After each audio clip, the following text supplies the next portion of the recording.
Hello, everybody, and thank you for joining us for Fall into Health. My name is Shannon Cavish, and I'm the Health Promotion Specialist for the Office of Health Promotion here at SHSU.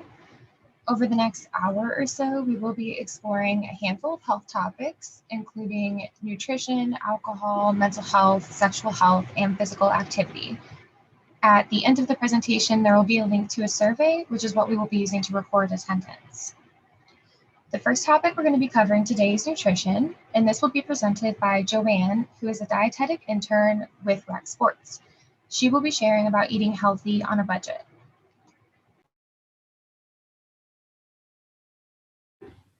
Hi everyone, I'm Joanne. I'm a graduate student and also a dietetic intern. So today I'm going to talk about nutrition on a budget. So as a college student, I understand firsthand how difficult it is to balance your budget with your busy schedule and the desire to eat healthy. So junk food are cheap, but it's not the way to go. You need to make sure you fill your body with a balance of carbohydrates, protein, and fat. So people often think that healthy eating means spending a lot of money, but that does not have to be the case. So today I have some tips for you guys on how to eat nutritious food while on a budget. So how much more does that cost for eating healthy? So in 2013 study, researchers analyzed the data and came up with a rough answer. Eating healthy costs about like $1.50 more each person per day. So that's difficult for someone because first, on one hand, the extra cost can add up. That could cost like about $500 more in a year. But on the other hand, $1.50 might be a lot less expensive than you expect. It's cheaper than your daily coffee. So that doesn't include the long-term financial saving of healthy eating, such as a lower chance of serious, expensive chronic disease and as you get older. So what's the difference between healthy diets and unhealthy diets? Healthy diets will always means that it's higher in fruit, vegetables, nuts, and fish, and unhealthy diets means that with a lot of processed food, meat, or refined grains. People always link organic and gluten-free and health together, and those organic and gluten-free products are always more expensive. However, unless you have a diagnosed medical condition, you can have a nutritious diet without worrying about those extra labels. So the key is to eat more whole food and fewer processed one. While organic food have fewer synthetic pesticides and fertilizers and are free of hormone and antibiotics, they don't appear to have a more advanced nutritional value over the other conventional products. There have been numbers of studies. They're investigating the macronutrients or micronutrients content between the organic food and conventional food. So actually, they are very similar for vitamins, minerals, and carbohydrates. As for gluten-free, people with celiac disease cannot tolerate gluten, not even small amount. So just 50 milligrams of gluten protein enough to cause trouble for them. However, there's little evidence for gluten-free diets offer any particular health benefit for someone who does not have celiac disease or gluten sensitivity. In fact, commercially prepared gluten-free snack and bakery products, which are higher in refined carbohydrate, fat, sugar, and salt, it's just like those products on the market that does contain gluten. In the US, gluten-free food tend to be lower in folate and B vitamin. This is because a lot of wheat products are enriched with folic acid and B vitamin and irons, while gluten-free flour, cereal, and bread products typically are not. Here, I do have some tips for eating healthy on a budget. When it comes to save money at the grocery store, planning is essential. Use one day each week to plan your meal for upcoming week, then make a shopping list of what you need. Also, make sure to scan your fridge and cabinet to see what you already have. There are usually a lot of food and they're hidden in the back of the cabinet that can be used, but you just do not know. Only plan to purchase what you know you're going to use so that you don't end up throw away a lot of food that you buy. And once you plan your meals and made your shopping list, stick to it. It is very easy to get sidetracked at the grocery store, and it will lead to overbuying. Another tip is to cook at home. Cooking at home is much cheaper than eating out. So if you make it a habit to cook at home rather than eating out at the last minute, you can save a lot of money. Generally, you can feed an entire family of four for the same price as buying food for 1 or 2 people at the restaurant.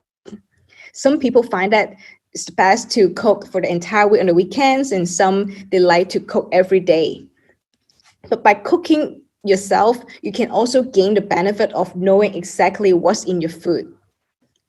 Cooking a large meal can save you both time and money, and if you have leftover, you can use it for lunch or in another recipe, or even put in the frozen section of the fridge, so you can enjoy it later on.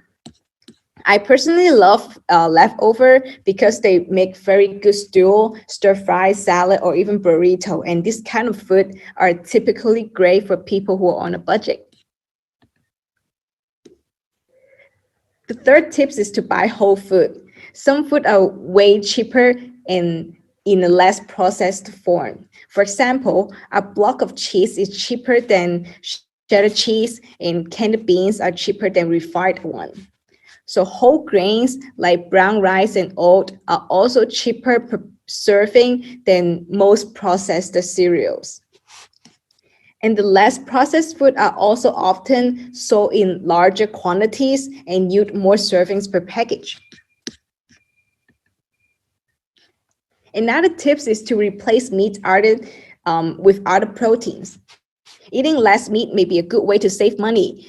So try to have 1 day or 2 per week where you use other protein sources such as legumes, hemp seed, eggs, or canned fish to replace meat.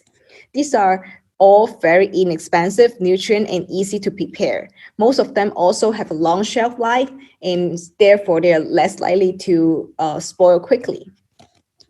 Plant-based protein often fewer in calories, fewer potentially harmful effects than animal products.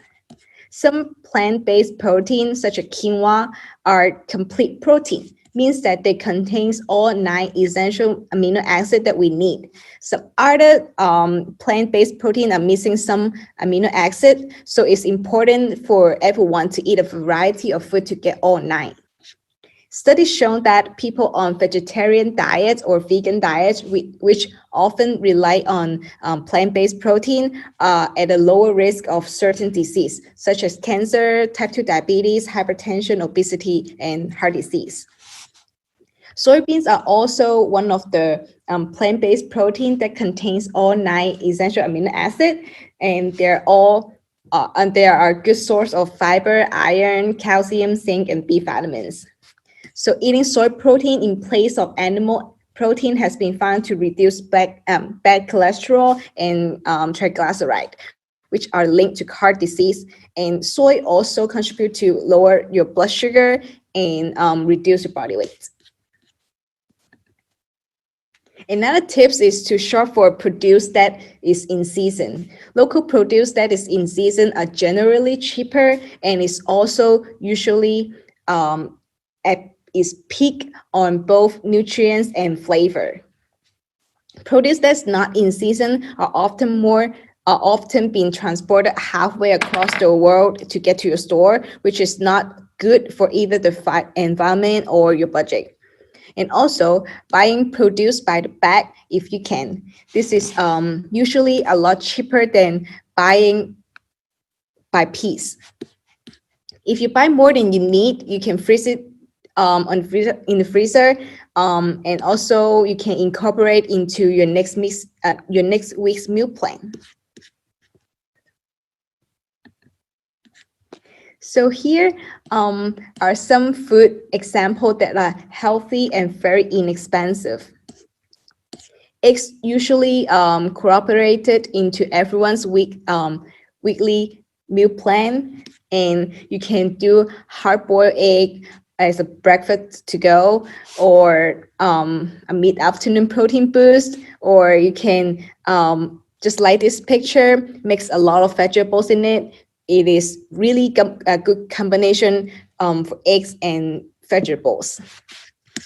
So one egg only have 75 calories and is really high in protein and a lot of iron, vitamins, minerals, and other good stuff. I personally really like beans and the lentils. I like to coat my lentils into a very thick puree. I use it for the filling of tacos and also wraps or burritos, and also as the base of salad. And beans can be simply marinated and sauteed with greens and or even salad. So 1 cup of beans, 1 cup of cooked lentils usually contain 230 calories, and they are really high in protein, really high in fibers, and really high in folate. I really like sweet potato. They are very inexpensive and they are very versatile, and they're very good carb source and fiber source. I like to bake or roast a few during the weekend for meal prep, and I sometimes just boil the whole sweet potato for breakfast. And you can also just chop it, bake it, and then mix it with your salad.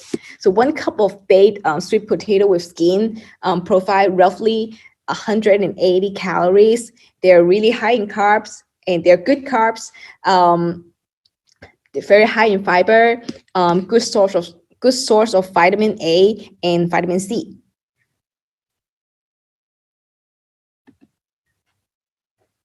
I really like canned salmon or tuna because some people don't know. Some people might thought, oh, canned tuna or canned salmon might be less nutrients than the fresh one, but in fact, they have the same healthy fat just as the fresh one, and they're a lot cheaper. Canned salmon, they also contain omega-3 fatty acid, which is essential fatty acid. You can always like put it in the salad. I personally love to mix it in the fried rice. So for a can of salmon, roughly 3 ounces, it provides 142 calories. They are really high in protein.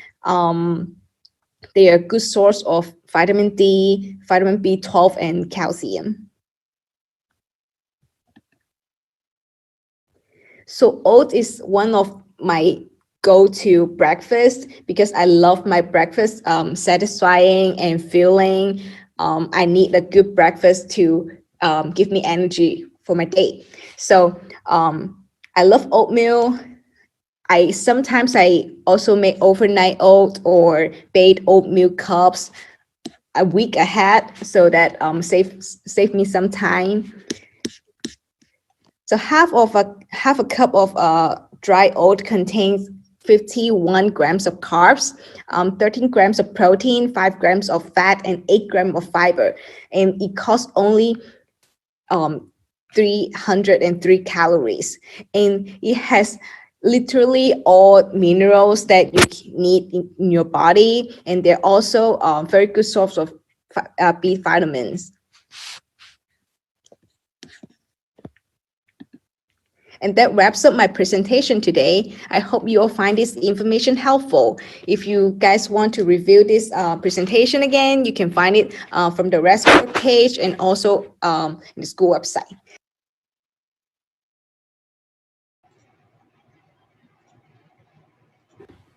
Hi everyone, I'm Joanne. All right, so after every presentation today, we are going to be doing a quick quiz competition using Poll Everywhere. So if you want, using your phone or your internet browser on your computer, you can go to this URL at the top of the screen, and you want to use your SHSU username to join. And that's the part of your school email before @shsu.edu. And then at the end of the program today, we'll be tallying the points from the quizzes and drawing winners from those who had the top number of points. So if you want to win a prize, you have to use your SHSU username. And then you want to be sure you can leave the game open on your phone or computer because we'll be going back to it after each section today. So I'll give everyone about 30-45 seconds to get that logged in.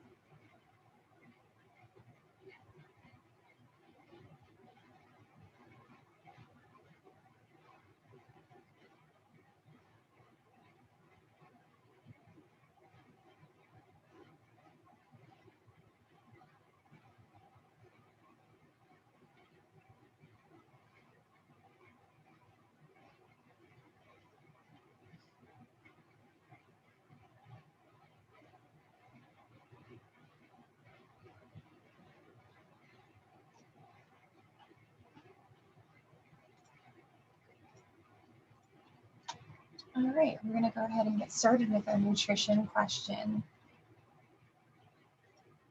The question is, which of the following is not a tip for eating healthy on a budget?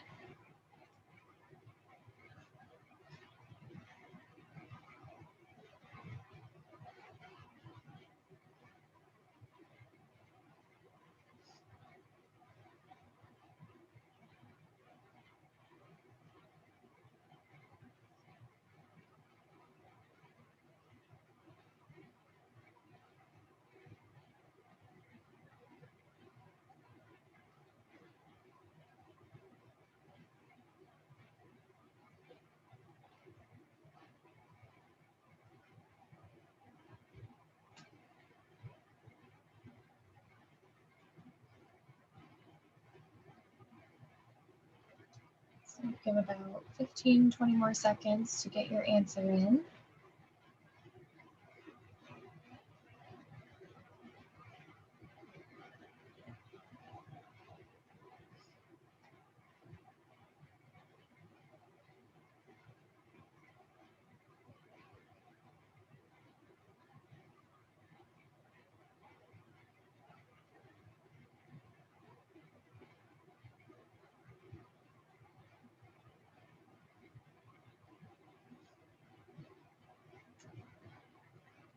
All right, let's see our results. So the correct answer is order from the dollar menu. That is not a tip for eating healthy on a budget. Check out our leaderboard from that answer. Great job.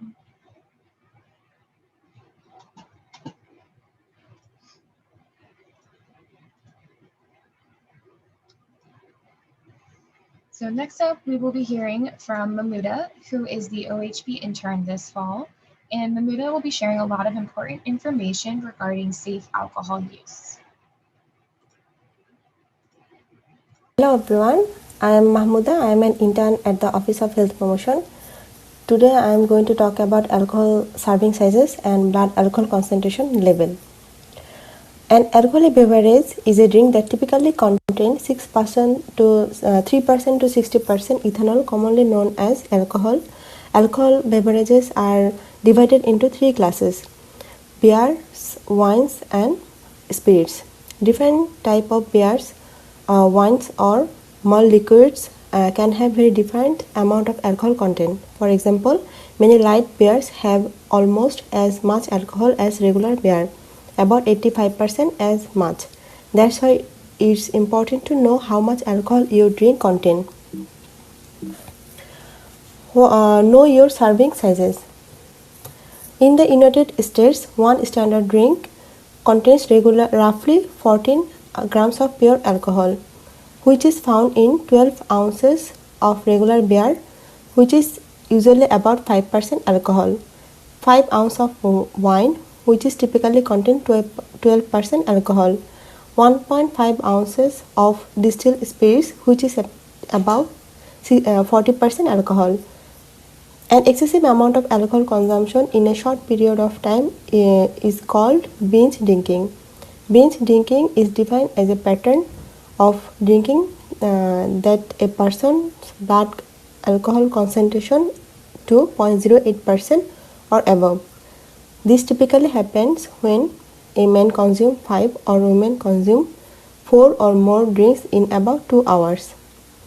Rapid binge drinking is dangerous because the victim can ingest a fatal dose because becoming unconscious or exhibiting many of other signs of alcohol poisoning.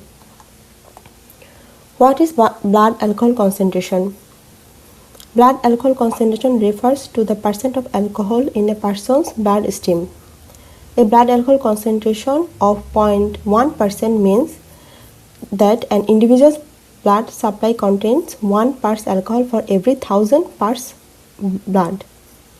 Blood alcohol concentration is expressed as the weight of ethanol in grams in 100 milliliter of blood or 210 liters of breath. Blood alcohol concentration can be measured by breath, blood or urine test. The number of beans consumed in a very poor measure of intoxication, largely because of a variation in physiology and individual alcohol tolerance. There are some factors that determine blood alcohol concentration levels. They are number of standard drinks, amount of time in which drinks are consumed, body weight and gender. For example, 120-pound women can reach a 0.08 blood alcohol concentration level after only drinking 2 drinks, and 180-pound man can be at 0.08 after 4 drinks. Fourth, medication, and finally food. Neither blood alcohol concentration nor the number of drinks consumed are necessarily accurate indicator of the level of impairment.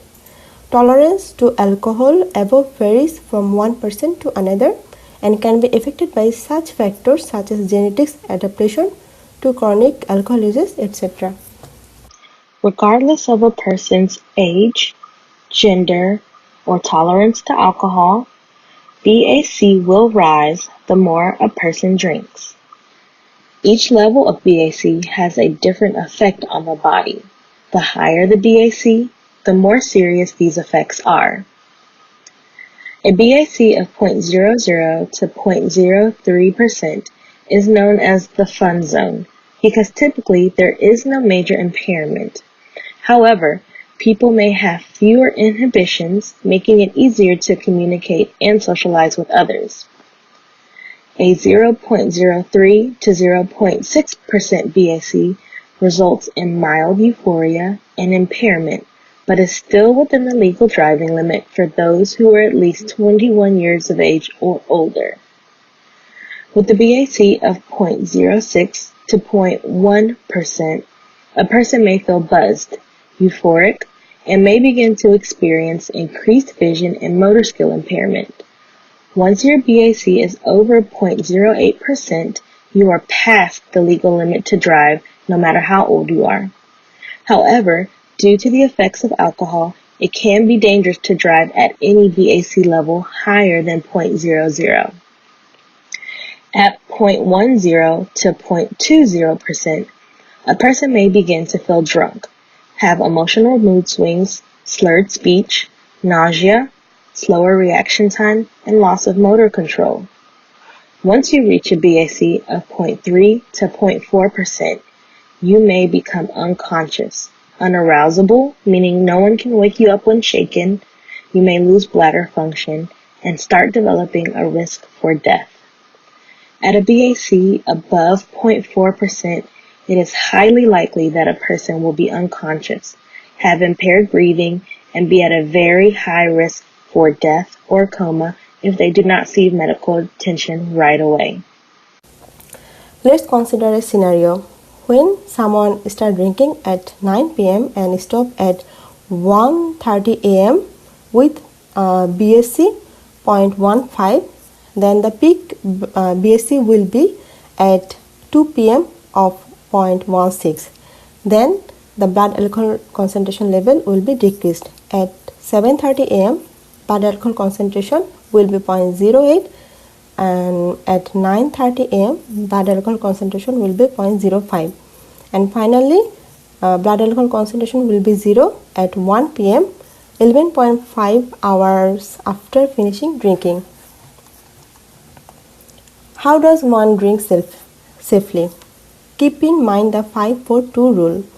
If you are drinking more, you are binge drinking, be aware of a standard drink. Don't drink on an empty stomach. Eat food before you drink. Food slow the absorption of the alcohol. Plan ahead. Appoint a designated driver. Skip and substitute drinks. Drink water between drinks to stay hydrated. Space your drink.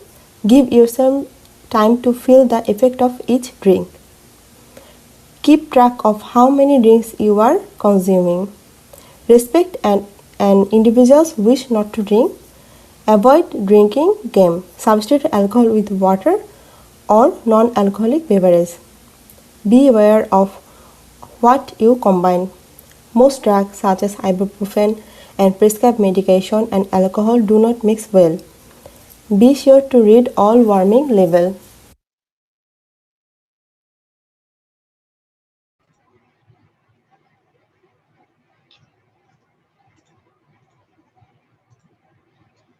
All right, so let's head back over to our poll everywhere for our next quiz.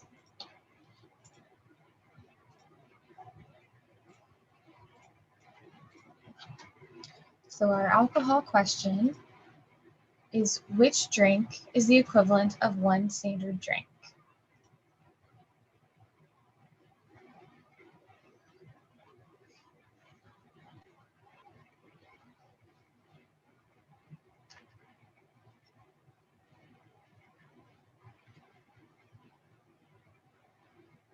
You'll have roughly 30 seconds or so to answer.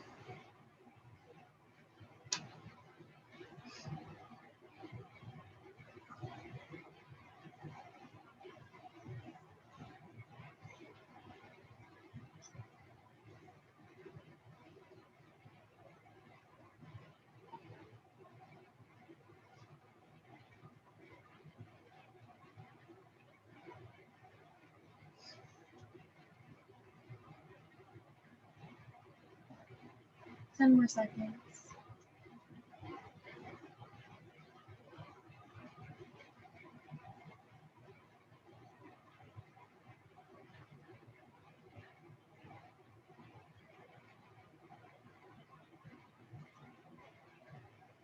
All right, so let's check out our results. All right, so the correct answer was all of the above. All three of the images shown are the equivalent of one standard drink. So this leaderboard is just for this question. Great job to everyone that got it right.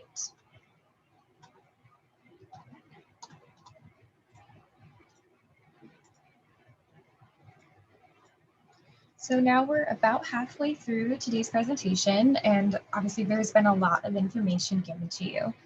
We're also nearing the end of the semester, and so you may be feeling stressed, tired, overwhelmed, or probably all three. I know I am. One way that we can relieve stress is by using visual imagery techniques to help ourselves relax. This technique works by helping us to detach from our stress in the moment and to calm down by imagining peaceful and relaxing environments. So let's try one now. Close your eyes and begin to focus on your breath. I am going to walk you through a little story, and I want you to imagine everything I am saying. Take one deep breath in through your nose and release through your mouth. Let's do that again. Taking a nice deep breath like you're about to blow out birthday candles. Inhale slowly and then exhale slowly and gently. Imagine in your mind's eye that it is a beautiful spring day on the campus of Sam Houston State University. You find yourself by Austin Hall, where the sun is shining warmly and there is a peaceful breeze blowing around you. The flowers are beginning to bloom, and you hear the faint sound of birds chirping in the distance. Imagine yourself taking a path to walk across campus. What do you see in your surroundings? Is it the buildings, the statues, the people? Notice all of the different types of trees we have on our campus. Look at how big they are. Their different shapes, the various shades of green. Listen to the leaves rustle as a crisp breeze blows. Take a few moments to continue down your path, walking along at a comfortable pace and losing yourself in the sounds, the smells, and the colors all around the university. As you walk, feel your body relaxing and your mind clearing more and more with each step you take. Imagine your walk taking you to the LSC fountain. Sit down by the fountain and hear the soothing sound of the water cascading. Enjoy these few moments of peace and serenity.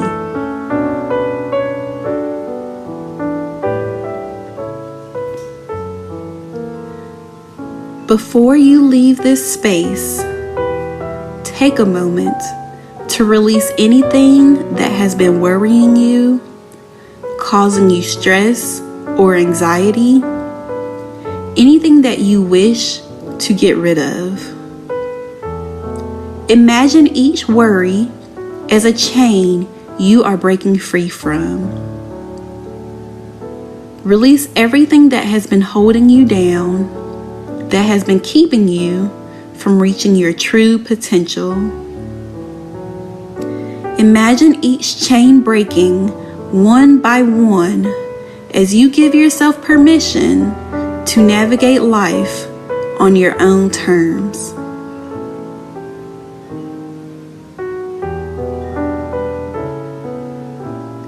Take a minute to reflect on the journey today and to reconnect once more with your breath. As you end your walk around campus, thank yourself for making time for this exercise. When you are ready, slowly bring awareness back to your body. Open your eyes and continue on your day's journey, knowing you can return to this peaceful place anytime you wish.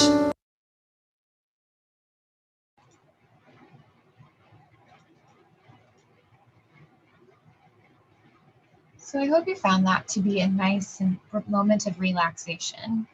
There are a lot of great resources out there for mental health and stress, including the SHSU Counseling Center, which you can call at 936-294-1720. There's also a program called TAL, which you can access from the Counseling Center website using your SAM login credentials, which provides a lot of free online resources. You can also find other relaxation videos like the one we just did on YouTube, or explore various apps such as Headspace, Rooted, Calm, and more. So I encourage you to check those out.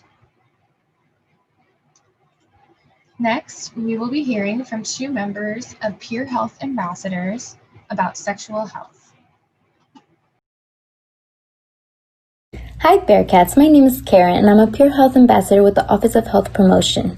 Today, me and my fellow Ambassador Sorania would like to share some important information about sexual health in college. We understand that talking about sex can be kind of awkward and very personal, but this is information that every Bearcat should have in order to be safe, healthy, while here at SHSU and beyond.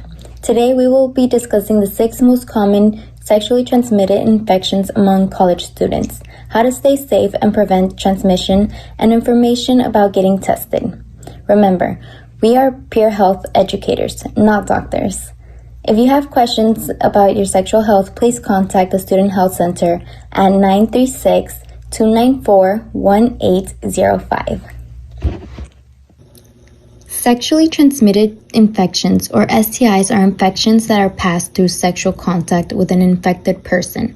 STIs pass from person to person through skin-to-skin contact, blood, semen, vaginal, or other bodily fluids. You may be more familiar with the term sexually transmitted disease, or STD. STD and STIs are often used interchangeably, but they technically have different meanings. A disease is a condition that causes noticeable symptoms such as a fever or rash. An infection can cause symptoms, but it is possible for a person to have an infection and be asymptomatic, meaning they show no symptoms at all. In order to be inclusive of all symptomatic and asymptomatic conditions, we will use the term STI. According to the World Health Organization, there are over 30 different STIs in existence. Let's briefly talk about some of the most common bacterial and viral STIs among college students in the US. Bacterial STIs are infections caused by bacteria and can typically be cured with an antibiotic. It is very common for those with a bacterial STI to be asymptomatic or show no symptoms. 3 common bacterial STIs are chlamydia, gonorrhea, and syphilis. Although chlamydia is the most commonly reported STI, we discuss chlamydia and gonorrhea together because they share symptoms of the same characteristics. Both typically display no symptoms. If symptoms are present, they generally include genital discharge and painful urination. If left untreated, chlamydia and gonorrhea can spread to other parts of the body, causing further implications, increase the risk for pelvic inflammatory disease in a very painful condition with severe health consequences, and lastly cause an ectopic pregnancy, which is a pregnancy that is implanted outside of the uterus.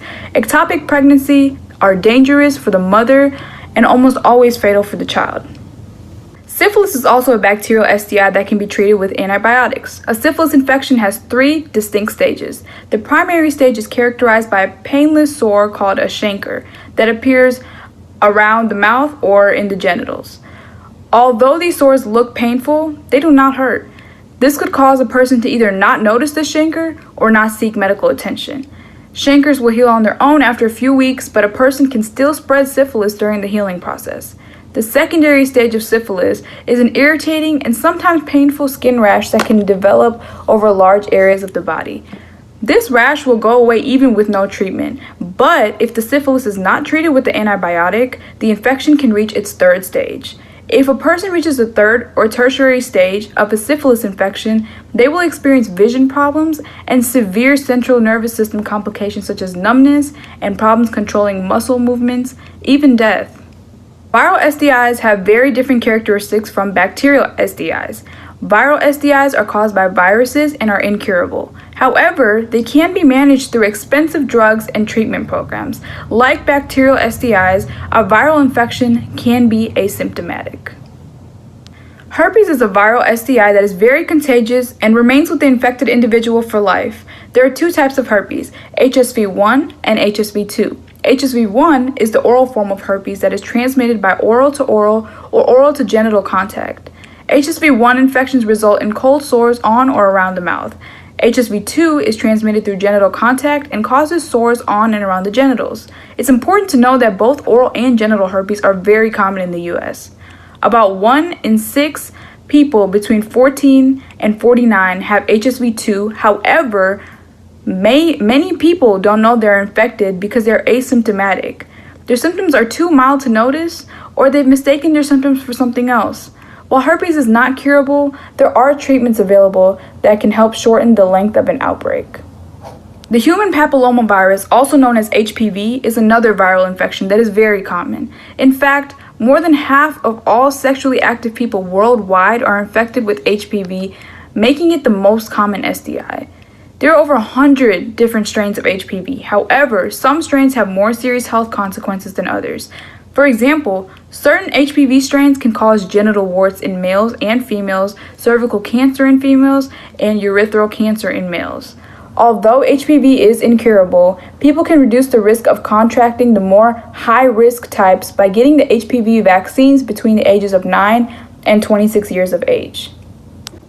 The human immunodeficiency virus, or HIV, is the viral STI that we hear mentioned most often.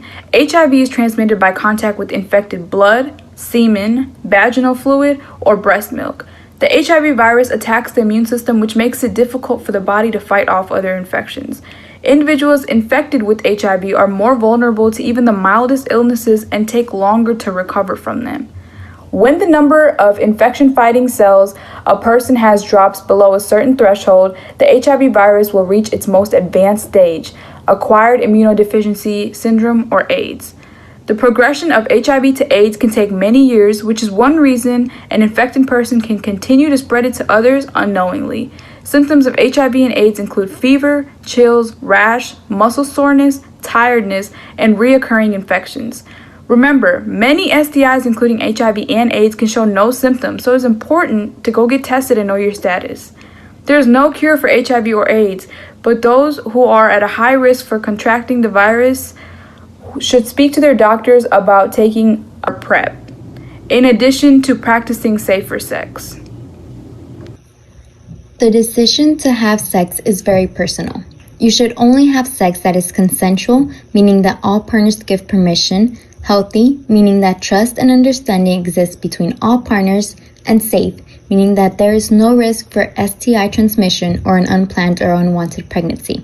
The only safe sex that is 100% safe is not having sex or practicing abstinence. If you choose not to be abstinent, we encourage you to practice safer sex by doing things like using condoms, engaging in monogamous relationships with an uninfected partner, and limiting your number of sexual partners. You can reduce the likelihood of contracting an STI.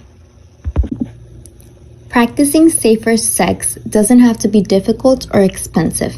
One way to have safer sex is to use condoms. Other than abstinence, condoms are the only safer sex method that helps prevent pregnancy and STI transmission.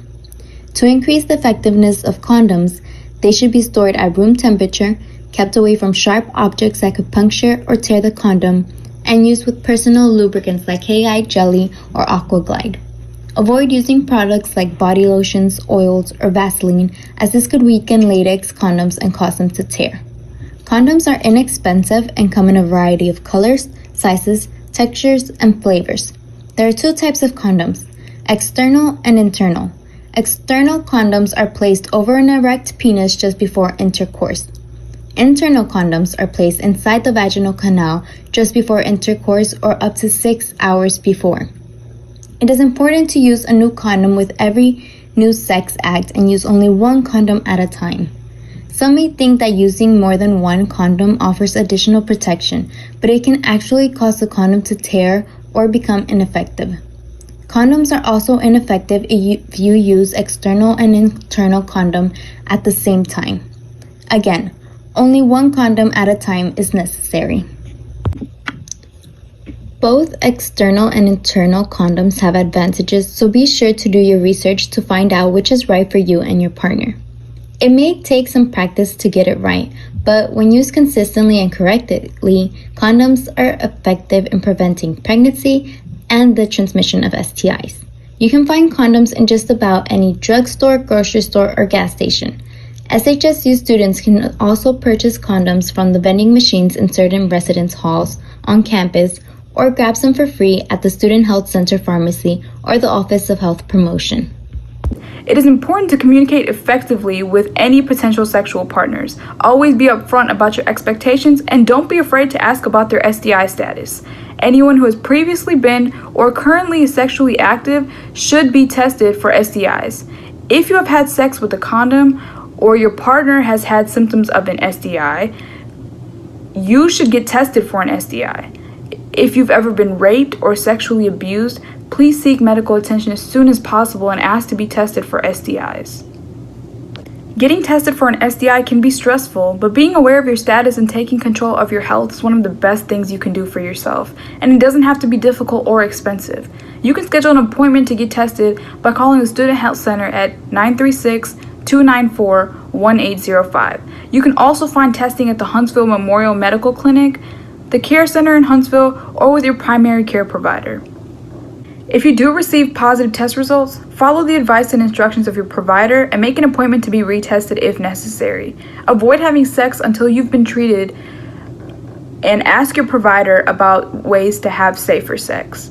Inform your current sexual partners that you have tested positive for an STI and encourage them to be tested as well.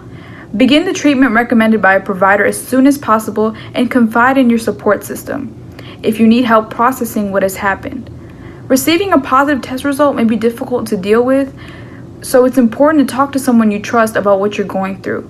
Testing positive for an STI can be a serious wake-up call for anyone. Remember, practicing safer sexual habits will make sure your time here at SHSU is enjoyable and successful. After all, Bearcats need to be well in order to do well.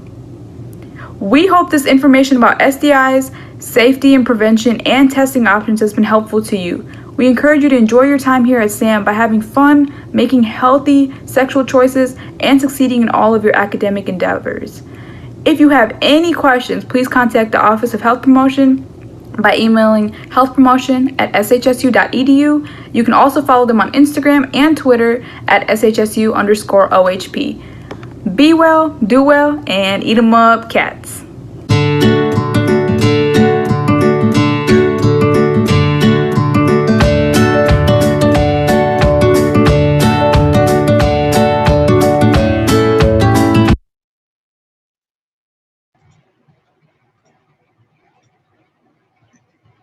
All right, let's test our knowledge of sexual health by going back over to our Poll Everywhere quiz.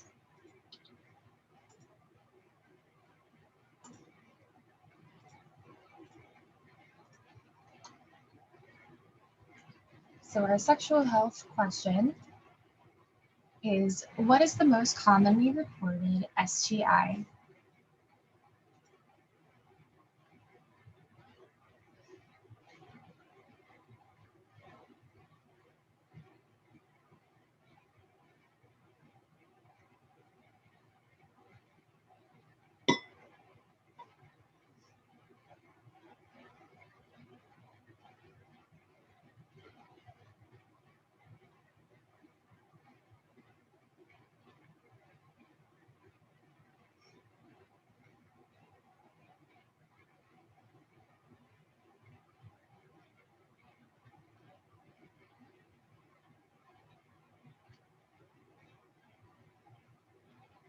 Another 10 to 15 seconds to get your answer in.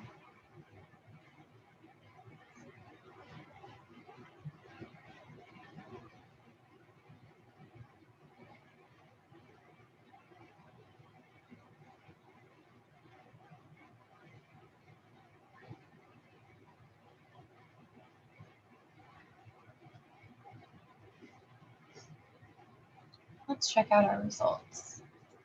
So the correct answer is chlamydia. It looks like most of you got that one correct. Our leaderboard for this question, great job to everyone that got it right.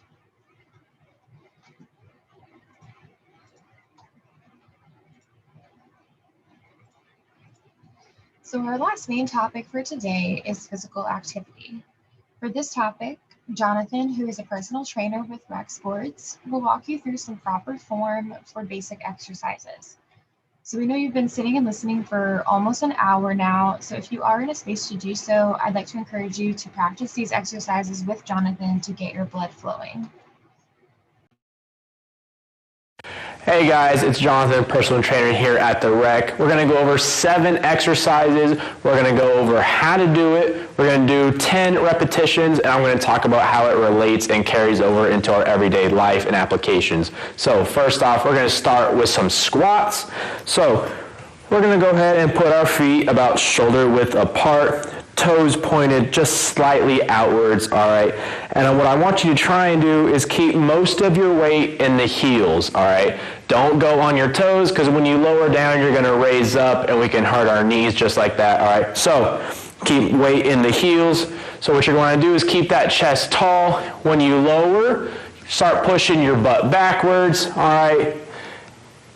and you're gonna lower down. Try and get your hips even with your knees, just like this, and raise back up, right? That's 1, 2, 3, 4, 5, 6, 7, 8, 2 more, 9, and 10. Alrighty, so when you do the squats, make sure you don't have your knees go over your toes, because when you have that and I try to squat down, it feels really awkward and my my heels are gonna raise up, all right? So the way squats transition into our everyday life, pretty plain and simple, all right?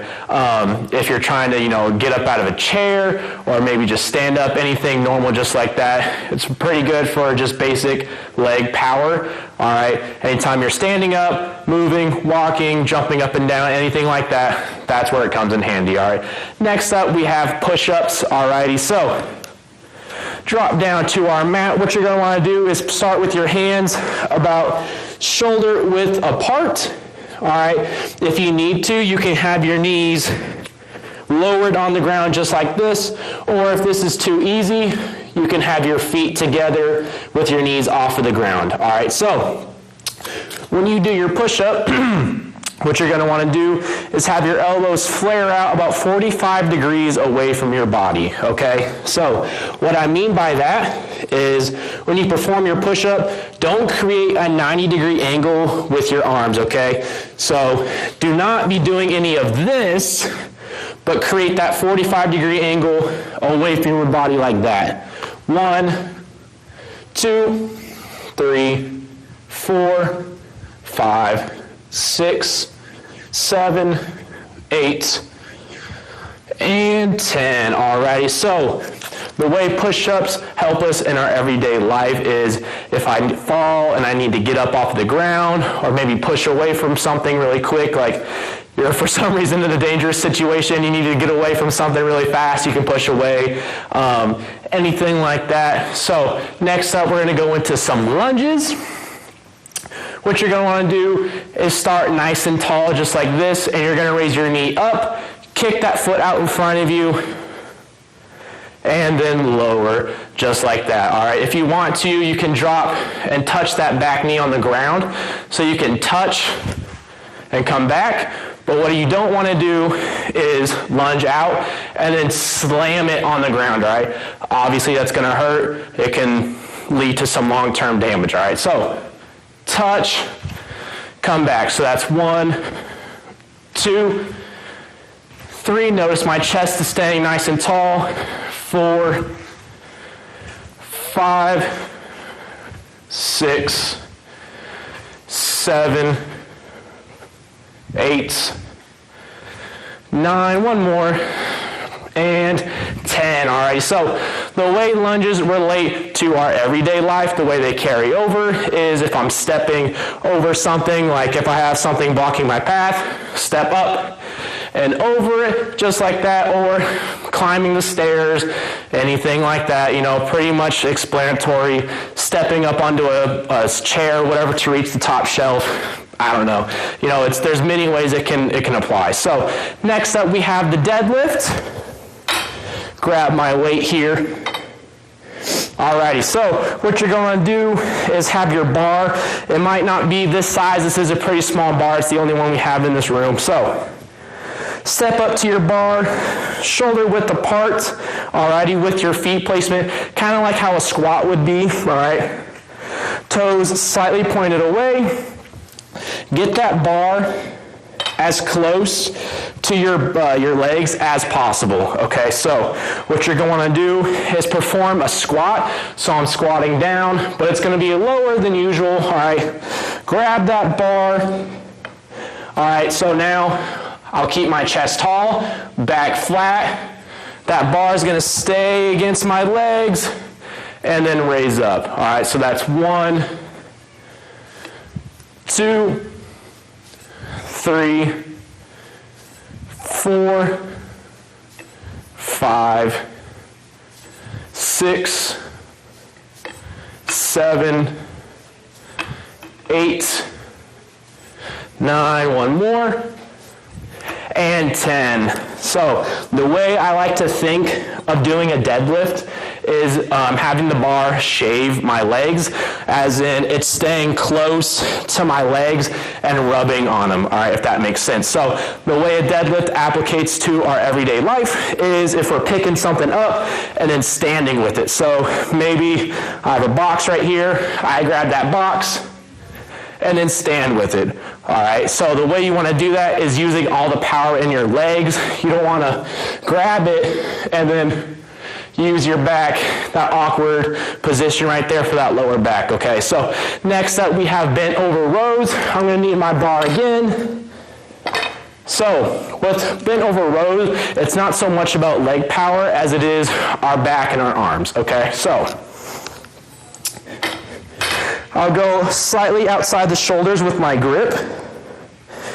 You want to put a slight bend in the knees, hinge at the hips, alrighty. And what you're going to do is aim to hit the bar somewhere between your belly button and your chest, okay? So 1, 2, squeeze the shoulder blades, 3, 4, 5, 6, 7, 8, 9, and 10, all right? So notice how when I'm rowing it, I'm not using my back to row it or anything like that. This is straight arms right here while maintaining this still position with my body, okay? So the way a bent over row applicates to our life is it's not so much being in that awkward position like this and pulling something towards us, but it's more of just using our power to grab something, pull it towards us. So maybe I have to move like a fridge or something. All right, so I'm grabbing it and I have to pull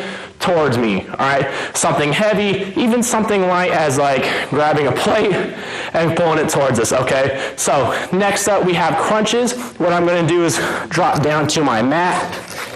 All right, so starting position is on your back. All right, have your legs bent, feet somewhat close to you, and you can have your hands either up here by your head. I know some people like it here, or maybe out by the side right here. So what you're going to do is use your core to pick your shoulder blades off of the ground and squeeze your stomach. Okay, so I'm here, 1, 2, 3, 4, 5, 6, 7, 8, 9, and 10, just like that. So the way a crunch can be used in everyday life is using our body to get up from something. Just general core power and in general, I guess, is a good way to explain it. So if I need to use my core to move, instead of using momentum to get my body up, I have to brace that core, squeeze real hard, and raise myself, all right? So next up, we have torso rotations. Those can also be called Russian twists, or a pretty common name in the gym. So what you're going to start doing is kind of balance on your tailbone. If you want, you can cross your ankles to make it a little bit easier. You don't have to. I can do this also. I'm going to cross my ankles and raise my feet up. Notice I'm now balancing. If this is too hard, just drop the feet. All right, that's all you have to do. So what you're going to do is kind of lean back a little bit to where that core is activated now to stay up. And you're going to go from side to side. I like to think of it as make sure you touch each side with your hands, or if you're holding a weight, touch that side with the weight. Okay, so we're going to do 10 total, 5 each side. So 1, 2, 3, 4, 5, 6, 7, 8, 9, and 10, just like that. All right, so the way these work for any day life is if I have to grab something from one side, bring it to the other. So especially for something heavy, maybe I have to go from a moving truck. I have a very heavy box right here, and I have to raise it and pick it up towards the other side, put it on like a cart or something, or hand it to someone just like that. All right, you don't have to be in a seated position.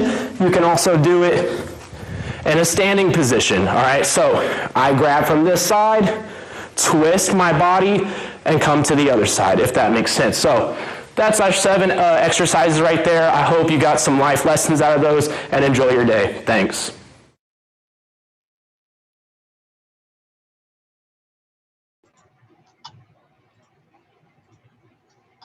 All right. Thanks to Jonathan for that. And now it's time for our last quiz over on Poll Everywhere.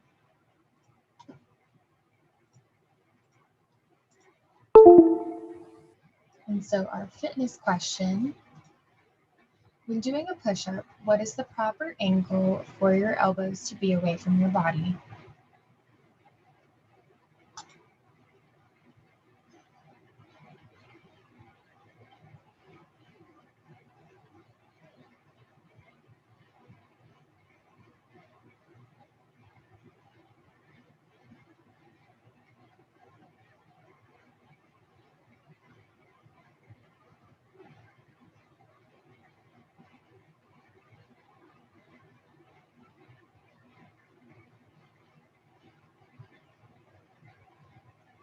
Just a few more seconds to get your last response in.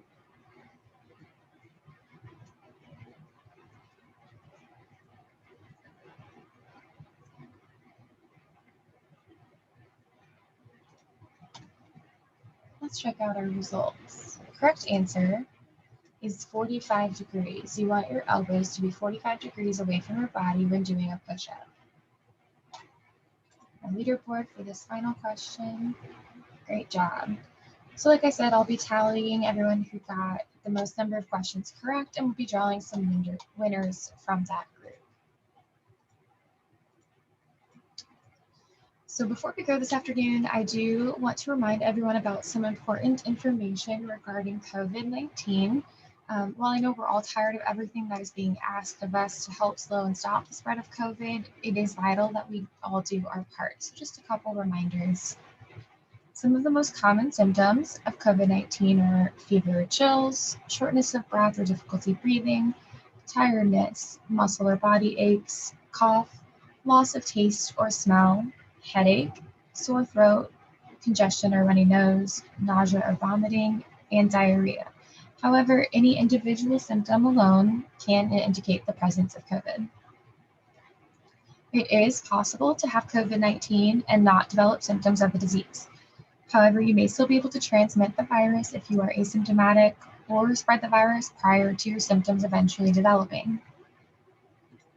There are things that we can all do to help prevent the spread of COVID, such as social distancing by staying at least 6 feet apart from others, avoiding large crowds, wearing a cloth face covering in any shared spaces, washing your hands often, at least 20 seconds with warm soapy water, cover your coughs and sneezes, avoid touching your face, and clean and disinfect frequently touched surfaces daily. As a reminder, face coverings are required on SHSU campus, both indoors and outdoors, unless you are in a private space such as your dorm, or if you're actively engaged in an activity where covering is impractical, such as eating. Additionally, please be sure that your mask is covering your mouth and nose. To stay up to date on all the latest university updates surrounding COVID, you can visit the SHSU COVID website at the link on the screen or from the SHSU homepage. If you have questions about COVID itself, please call the Student Health Center at 936-294-1805. So I'd like to thank you all for joining us for Fall into Health. We would greatly appreciate it if you took a few minutes to complete our survey. You can access the survey by scanning the QR code on the screen with your phone camera or entering this URL in your browser. If you are attending for Kinesiology 2115 extra credit, you are required to complete the survey and enter the relevant information, such as your course instructor. Additionally, if you want to be recorded as having attended the event for the OHP Wellness Rewards Program, you must also complete the survey. Have a great rest of your week and semester.